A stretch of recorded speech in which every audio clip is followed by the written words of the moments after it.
বেঁচে থাকতে কেউ কখনো 2 মিনিটের জন্যও বসেনি আমার কাছে, অথচ আজ দেখো সবাই আমার কাছে সারিবদ্ধ হয়ে বসে আছে। একটা উপহার পাওয়ার জন্য আমার সে কি আকুলতা ছিল, কিন্তু কেউ কোনো উপহার আমাকে কোনো দিন দেয়নি। আজ আমার কবরে ফুলের মালা দিয়ে যাচ্ছে একের পর এক।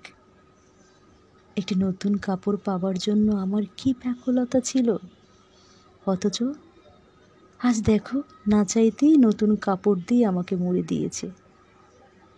একটা সময় কেউ আমার সাথে দুকদম পথ হাঁটতে রাজি ছিল না, কিন্তু আজ সবাই দল বেঁধে আমার সাথে হেঁটে চলেছে।